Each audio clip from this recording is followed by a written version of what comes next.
오늘 사연 읽어볼게요. 다음과 같은 어려운 부분이 있습니다. 첫째, 어머님 손님이 내 손님이 된 거.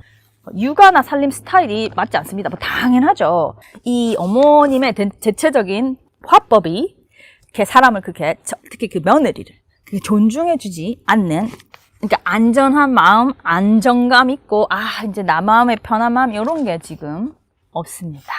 이게 내가 좀 못된 건가요? 이걸 그냥 내가 계속 견뎌야 되는 건가요?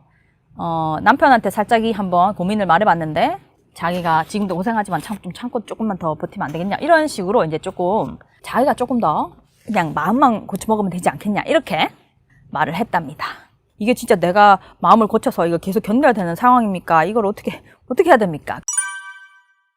우리가 자녀를 키울 때 궁극적 목적이 뭐예요? 자주적이고 독립적인 사람으로 키우는 거예요. 우리가 인생을 항해라고 할 때 내가 내 배에 선장이 되는 거고, 우리가 자녀를 키울 때 궁극적 목적은 얘가 지 배에 선장이 되는 거예요. 내가 내 배로서 내 인생을 내가 어떻게 하는 방향으로 간다. 그게 뭐 내 맘대로 해서 잘 됐나 이런 뜻이 아니고, 내 방향으로 가다 보면 비도 올 수도 있고 파손돼서 쉬어야 될 수도 있잖아요. 내가 내 배에 선장이 돼서 가야 되는. 근데 결혼이나 애가 있으면 조율을 해야 되죠. 조율도 내가 봐서 같이 하는 거예요. 근데 이게 약간 일방적으로 평등하지 않은 상황에서 나의 자율성이 심각하게 침해된다. 바람직하지 않은 상황입니다. 그래서 내 오토노미가 심각하게 제지되는 상황에 나를 계속 둘 것인가는 고민을 해보셔야 돼요. 그래도 선택은 또 자기 선택이에요. 그래서 만약에 뭐 어떻게 돼서 분가를 만약에 했다 쳐요. 그럼 또 그 나름의 불편이 있지 않겠어요? 시어머니가 막 관계가 안 좋아졌다거나, 며느리 욕을 막 하고 다닌다거나, 저런 나쁜 애가 있냐. 그럴 수도 있죠. 남편이 막 너는 왜 이렇게 이기적이 할 수도 있죠. 모든 상황에 다 장단점이 있는 거예요. 그러니까 그 결정은 자기가 내리지만, 내 오토노미를 중요하게 생각하는 거는 중요하다. 사람이 계속 자기 오토노미가 평등하지 않은 상황에서 이렇게 좀 자율성이 억압되는 상황에 있으면 굉장히 정신적으로 힘들고, 이 힘듦이 아마 계속 더 증폭될 가능성이 많습니다. You teach people how to treat you. 다른 사람이 너를 어떻게 대할지는 내가 가르치는 거다. 나 사용 설명서. 나를 이렇게 대해주셔야 되고 이렇게 대해주시면 안 된다는 거를 그 사람한테 피드백을 줘야 된다는 건데요. 쉽지 않을 수 있죠, 시어머님이면. 근데 내가 이렇게 좀 하면 잘 될 텐데 싶어서 이렇게 맞춰주잖아요. 이제 맞춰주기 시작하잖아요.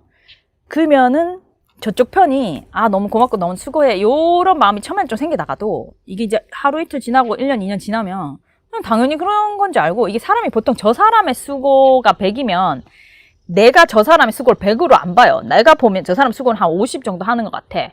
또 내 수고는 있죠. 더 크게 보이죠. 다 그래요. 나의 시간과 에너지는 무료가 아니에요 라는 그런 메시지를 어딘가 줘야 되는데, 피할 수 없는 스트레스 계속 있다고 생각하면 사람이 진짜 몸이 이렇게 정신이 마르는 거예요. 힘들어서. 그러니까 얘기를 해야 돼요. 문제 해결은 그 프린시퍼, 원칙이 더 똑같아요. 문제가 났을 때 서로 소리 지르면서 해결하는 게 아니고, 조용하고 기분 좋고 날씨 좋은데 한번 이야기를 하는 거죠. 자기가 내가 긴히 할 말이 있어. 조금 길어지더라도 조금 들어줬으면 좋겠어. 이렇게 중요한 얘기라서 꼭 좀 들어줬으면 좋겠어. 기분 좋을 때, 막 방금 시어머니랑 무슨 갈등이 있어 막 싸웠다 이럴 때 말고, 한번 이렇게 같이 이게 좀 걱정이야, 이게 좀 우리의 숙제야, 어떻게 하지, 이렇게 한번 꺼내야 돼요. 근데 남편이 영 이렇게 말이 안 통한 사람이다. 그러면 이 문제를 우리 둘이가 같이 해야 할 숙제라는 거를 적어줘야 돼요. 우리 남편도 나쁜 사람 아니거든요. 착한 사람인데 자기 직장에 10분 거리에 살았습니다. 근데 자기는 10분 거리 살고 아내가 주말마다 와. 그 이제 또 시간 있을 때마다 주말마다 우리 집 보러 다녀. 집 어떻게 되겠어요, 그럼? 집이 보통 자기 10분 거리보다 멀어집니다. 왜냐면 우리 둘 다 가야 되니까. 그러니까 보는 집마다 마음에 안 든다. 그러니까 집을 진짜 한 2년, 3년을 보러 다니는데도 집이 없는 거야. 그러니까 나는 이제 돌아가시겠는 거예요. 그러니까 내가 말했어. 너무 힘들다. 이렇게 내가 계속 어떻게 오냐. 그렇게 힘들면 한 주, 두 주 안 와도 돼. 짐을 2개씩 사서 양쪽 집에 놔도 왔다 갔다 하지 말고. 이 상황이 우리 착한 남편한테는 크게 힘들지 않은 상황입니다. 근데 내가 되게 힘드니까 바꿔달라고 하니까 잘 안 되는 거예요. 자기한테 그럭저럭 돌아가고 있는데 저 사람이 힘들다 하면 그럼 이렇게도 좀 해봐 저렇게도 좀 해봐 이렇게 되지. 알았어 그럼 우리 힘든 짐을 같이 져보자. 이게 잘 안 돼요. 인간 본성상. 제가 어떻게 해결된지 아세요? 제가 갑자기 확 아파버린 거예요. 아플라고 아픈 거 아닙니다. 아파버리니까 할 수 없이 내가 2시간 운전을 못하니까 왜 됐냐면 내가 일단 1년 쉬었죠. 완전 쉬었죠. 한국 가서 6개월 이상 있었어요. 그 다음에 왔을 때 어떻게 됐냐면 내가 그러면 막 비실비실하더니 조금 회복돼서 왔어. 일단 급히 새 집을 찾았습니다. 왜냐면 내가 직장을 힘든 몸으로 가야 되니까. 그 가고 우리 남편이 1시간 반 아침 저녁으로 통근을 하기 시작했습니다. 그 상황이 되고 나서 남편이 급하게 집을 사자고 말을 하더라고요. 왜냐면 자기가 1시간 반 통근하려니까 더 이상 견딜 수가 없어. 짐을 나누기 시작하면 자기도 그 짐이 얼마인지 알게 된 거예요. 그래서 이렇게 말해보면 어떨까 싶어요.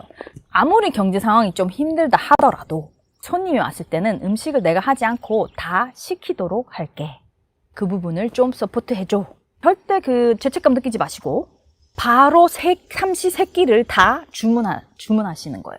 물론 내가 말했다시피 집안 상황을 제가 모르기 때문에 그렇지만 이게 뭐냐면은 그러면 경제적 부담이 지금 아마 남편이 혼자 돈을 버실 텐데 이제 남편이 제공해줘야 되잖아요.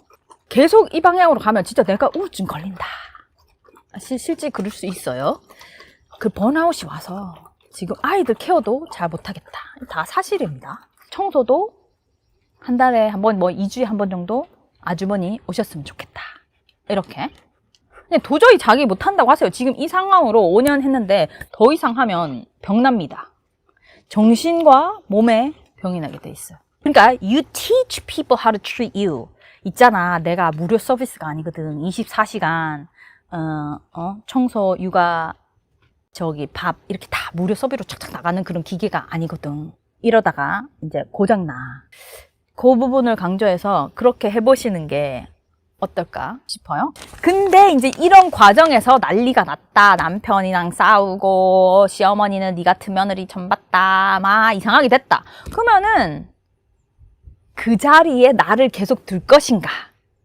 그 자리에 나를 두지 않을 것인가? 또 내 결정이에요. 내가 존중받지 않는 자리에 나를 계속 둘 것인가? 이게 계속 둔다 안 되는 이 말이 내가 집을 나가시라 이런 뜻이 아니고 이런 상황에 내가 계속 둘 수 없다는 거를 피력을 하셔야 된다는 거죠. 이게 남편한테 만약에 그렇게 제시를 좀 했더니 어머님이 막 이렇게 막 말이 막 더 심해졌고 막 이랬다. 거의 소리 지르고 욕 나오고 아니면 남편도 막 이상하게 됐다. 그러면 사실 안 되고 보통은 어떻게 되냐면 그 사람들이 아이고 네가 그랬구나. 조금이라도 같이 짐을 덜어보자. 이렇게 되는 게 사실 제일 이상적이잖아요. 근데 그게 전혀 안 되고 더 난리가 나고 이상하다. 그러면 이제 조금 더 강하게 나가셔야 되고 이 전체적인 부분에서 힘드시면 상담사와 함께 고민을 얘기하면서 여러 가지 또 개인적 사정을 자세히 들어보면 제가 말한 게 안 될 수도 있고 다른 방법이 더 좋을 수도 있고 그래요. 그러니까 그런 거를 들어보시면서 하면 어떨까 싶습니다.